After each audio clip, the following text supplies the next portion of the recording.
Hello everyone, আজ ছিল সরস্বতী পুজো। আজ তোমাদের সঙ্গে সরস্বতী পুজো মিনি ব্লগ শেয়ার করতে চলে এলাম। আমার ভাই আগের দিন রাত থেকে কাজ শুরু করে দিয়েছিল। আগের দিন রাতে ও আগের বছরের আলপনাগুলো তুলছিল। এটা হচ্ছে সব থেকে কঠিন কাজ যেটা ও করছিল। তো এটা করতে করতে ও পুরোপুরি হাঁপিয়ে গেছিল। আর এটা করতে করতে ও অনেক মজা করছিল, ইয়ার্কি মারছিল।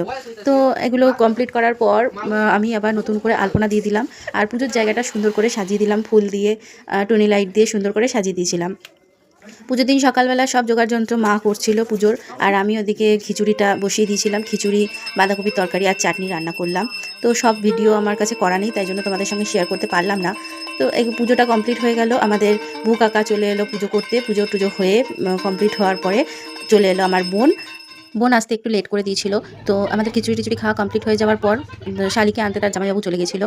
আর এরপর আমরা সন্ধ্যেবেলা আবার বেরিয়ে গেছিলাম চুঁচুড়া ঘড়ির মোড়ে। ঘড়ির মোড়ে বিধায়ক উৎসব চলছিল।